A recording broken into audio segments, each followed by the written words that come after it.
On va parler de toute autre chose maintenant, notamment de l'Olympique de Marseille qui poursuit son mercato. Et il y a un nom qui clive pas mal de supporters marseillais parmi les potentiels recrues.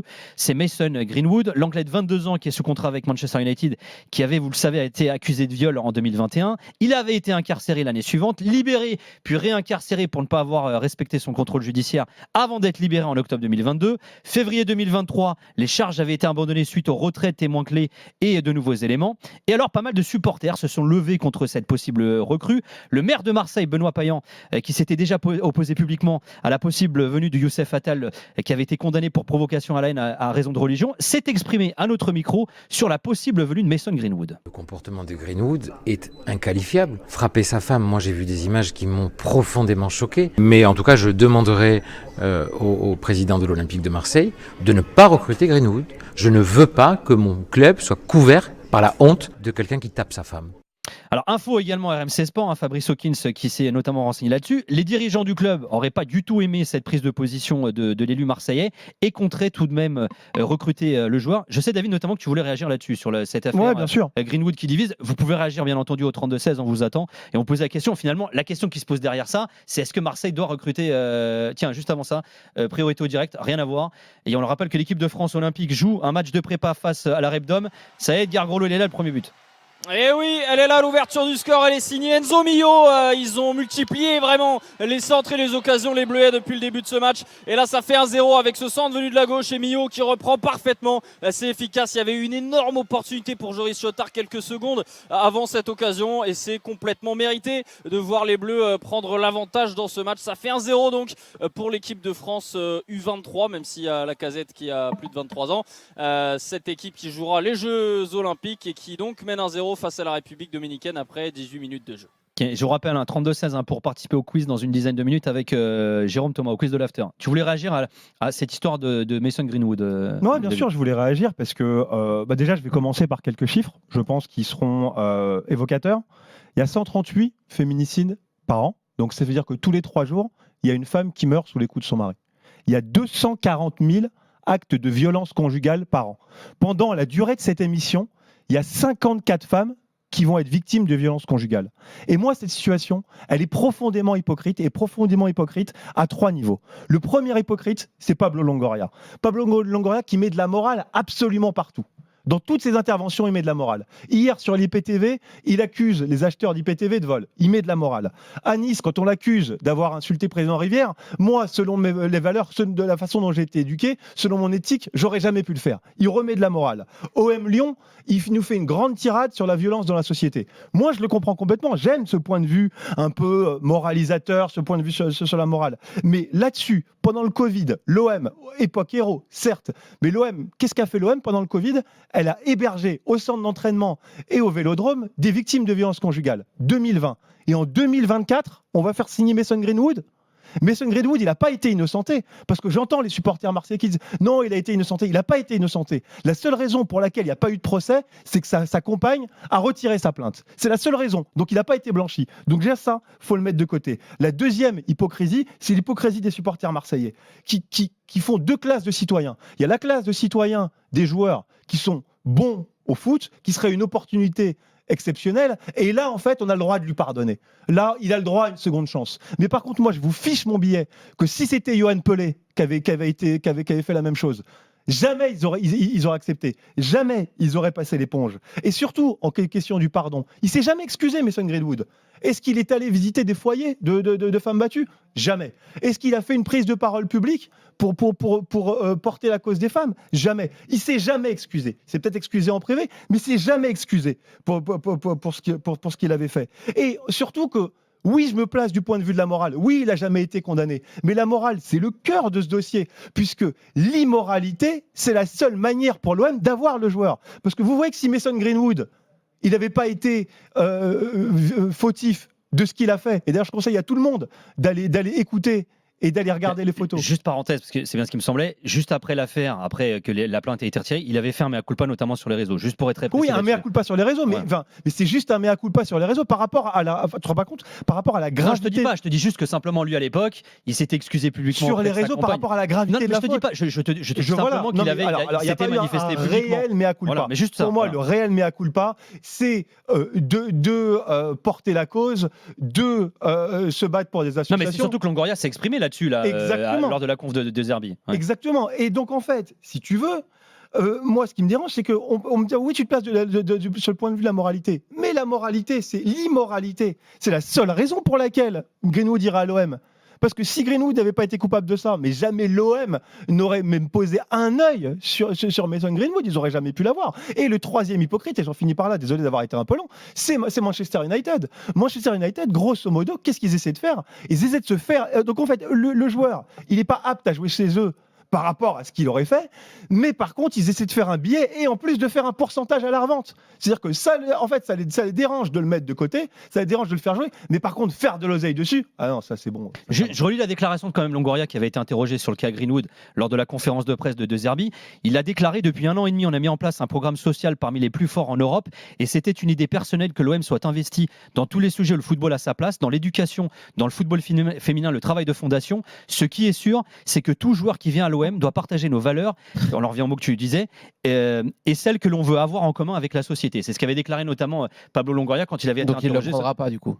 Bah, je sais pas, en tout cas, c'est pas parce qu'il a dit ça. Bah, c'est pas en tout cas les. C'est comme quand, au sujet pas du tout en rapport, je fais pas de lien. C'est comme quand il dit qu'il va falloir qu'en termes de mercato, on retrouve un petit peu plus de calme et que ce qui marche dans le football, en fait, c'est la stabilité d'un effectif et tous les étés, il te chamboule. Donc j'ai l'impression qu'il parle de lui ou je sais pas, on dirait double personnalité. Donc évidemment, je rejoins totalement l'avis de David à ce niveau-là. Et moi, là où ça me déçoit encore plus, c'est que même s'ils ne le prennent pas, ils y ont pensé. Et surtout, ils ont pensé aussi à la stratégie qu'il y avait derrière, la stratégie de la rédemption. Donc, ils essayent de faire passer un acte inqualifiable, évidemment, encore une fois, pas condamné, mais quand un club de foot a une responsabilité par rapport à tes supporters, par rapport à la vie sociale, et là, tu vas te mettre dans une situation où il y a 10 000 joueurs disponibles, parce qu'en plus, on parle d'un prix quand même très très important. On parle de 20-25 millions. C'est un gros transfert. Donc, ça veut dire que tu mets du lourd sur un petit personnage. Donc, et il y a combien de joueurs dont tu pourrais cibler dans ces zones de prix, peut-être même moins, et t'éviter ce genre de problème. Vraiment, l'Olympique de Marseille et surtout Pablo Longoria me déçoivent énormément, et même s'ils ne font pas le joueur déjà avoir eu l'idée et d'avoir pensé à la campagne de communication après, je trouve ça vraiment terrible, vraiment terrible. Walid. Non, mais moi je suis d'accord avec David, c'est un transfert qui pourrait me gêner s'il se concrétise. Maintenant, on va attendre qu'il y ait officialisation. Maintenant, oui, moi, voir un joueur qui a fait ces choses-là, on a tous une sœur, on a tous une maman, on a tous une femme, voir ces choses-là, voir ces vidéos, parce que moi je pense que ça fait énormément de bruit, parce qu'il y a eu des vidéos et des audios. Bien sûr. Et que, qu'il a pas nié d'ailleurs les audios, il les a pas niés. Et que l'image, elle est les images sont très très poignantes. Donc oui, bien évidemment que ça me gênerait de voir des gamins à Marseille qui célébreraient, parce que Greenwood, il faut le dire, c'est un super joueur. Superbe. Et c'est un mec qui peut devenir star à l'Olympique de Marseille très très rapidement. Donc acheter des maillots de Greenwood, célébrer Greenwood, ça me gênerait. Maintenant, ça ouvrirait une autre question, c'est qu'est-ce qu'on fait de ces joueurs-là ? C'est-à-dire qu'aujourd'hui, à partir du moment où ils ne sont pas condamnés, à partir du moment où ils n'ont pas été jugés, parce qu'on en a des flopés aujourd'hui, la réalité, c'est qu'il n'y a pas que Greenwood. Bah d'ailleurs, il y a beaucoup disent quand Lucas Hernandez quand Lucas Hernandez a signé au Paris Saint-Germain, on n'a pas fait de débat. Le maire du PSG, le maire de Paris n'a pas parlé. Il y a des cas en équipe de France aujourd'hui, des joueurs qui sont en équipe de France qui ont été condamnés. Bien sûr. Et personne n'en parle. Enfin, on n'en parle pas. On n'en parle pas. Qu'est-ce qu'on fait de ces joueurs-là? On avait eu le même débat avec Benjamin Mendy qui n'avait pas été condamné. On en avait parlé beaucoup. Et lui, de il a morale. été plus ou moins innocenté. En fait, il n'y a pas eu de preuve. Il était jusqu'au procès. Mais chaque cas est différent en fait. Je suis complètement d'accord avec toi. Qu'est-ce qu'on fait de ces mecs-là? Ces mecs-là ne jouent plus au foot. Voilà, il y a encore une fois ce qui se passe avec les joueurs de rugby là qui ont été à Montpellier ou qui jouent à Toulon, etc. Ces mecs qui font des fautes graves. Est-ce que ces mecs-là ne jouent plus? Quand tu vois qu'un Boateng il joue encore à la Salernitana, qu'il a été à l'Olympique Lyonnais. Moi, je trouve qu'après avoir condamné ces actes qui sont ignobles, bien sûr, parce qu'on est des humains, qu'est-ce qu'on fait en fait? Moi, le pire, c'est le double discours. Moi, de ces joueurs-là. Moi, Longoria, j'aurais pas respecté, mais j'aurais aimé que tous les supporters de Marseille qui se réjouissent, qui disent, vous savez quoi, la qualité du joueur, elle prime sur tout ce qu'il a fait. Donc en fait, moi, à la cause des femmes, en fait, je m'en fous. Parce que c'est une opportunité de marché. Avec ce discours, qu'il aura jamais. Il l'aura jamais, mais c'est la vérité. C'est la vérité. Mais c'est la vérité, c'est ça qui me dérange. Aujourd'hui, le football, il est cynique. C'est l'hypocrisie. Parce que le football, il est cynique. Aujourd'hui, pas que le football. Non, mais pourquoi ils prennent Greenwood? Ou s'ils le prennent. Parce que c'est une opportunité de marché. Parce que, tu l'as dit tout à l'heure. Parce qu'il est vicié. Jamais de la vie, Greenwood, il serait titulaire à United. Il serait même titulaire en finale d'Euro, là, dans 2 jours, s'il n'avait pas eu ce problème-là. Et que l'OM n'aurait jamais pu aller sur ce type de joueur. J'aimerais qu'on a beaucoup d'appels. Non, mais il y a un truc. Moi, j'en ai rien à foutre, en fait, de dire pourquoi vous n'avez pas parlé sur ce joueur-là. On n'est pas en train de faire un débat à se mesurer là sur un type de club, etc. Ce qu'il ne faut pas se dire, c'est on ne fait pas le débat parce que c'est l'OM. Non, mais il y a des gens qui pensent ça. Il y a des bien sûr, on les a vus sur les réseaux sociaux. On peut ouvrir un débat sur qu'est-ce qu'on fait. Mais moi, je vais te dire. Et pourquoi certains joueurs jouent en équipe de France, ils ont le droit de jouer en équipe de France. Le débat aujourd'hui, il n'est pas de dire pourquoi tu n'as pas dit sur d'autres joueurs, etc. D'autant plus que la comparaison, elle est totalement débile parce qu'avec Greenwood, on a quand même pour la première fois des preuves d'images, des preuves de vidéos qui sont terribles. Et ça nous est directement accessible sur les réseaux sociaux notamment. N'importe qui les a vus, n'importe qui. D'ailleurs, juste une parenthèse, quand Greenwood fait son fameux mea culpa, il assume le fait que ce qu'il a fait a eu des conséquences avec la. Il parle des publications sur les réseaux sociaux. Bien sûr. Donc la question. Il y a des condamnations en équipe de France. Mais d'accord. Il y a des condamnations. C'est des mecs qui sont condamnés. Walid. La question évidemment de se poser. Si aujourd'hui c'est pas le point de départ de quelque chose, c'est ça la question, plutôt de se dire pourquoi il y a 5 ans, pourquoi t'as pas parlé de Boateng, pourquoi t'as pas parlé d'Hernandez. La question c'est ce qui d'ailleurs a été fait, Boateng en notamment, plus, évidemment. Donc la question aujourd'hui, elle est pas de condamner. Déjà pour moi, parce que j'ai vu dans le chat Ben Yedder, il y a des joueurs. Il y a des limites à poser. Mais il y a une instruction, Ben Yedder. Ben Yedder, il est en cours. Tant que c'est pas dit dans la justice et que tu n'as pas de preuves claires, il n'y a pas à parler de Ben Yedder. C'est pour dire que dans le chat, c'est important de parler par rapport au chat.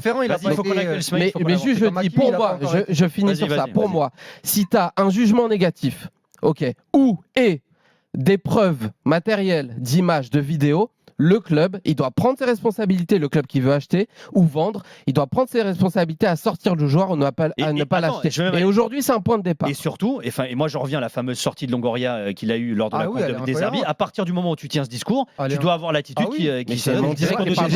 On parlera du discours juste avec Smaïl. Avant Smaïl, moi j'ai appris aujourd'hui, je ne le savais pas du tout, que Patrick Kluivert avait tué une personne à 18 ans. Oui, en accident de voiture. Un accident de voiture.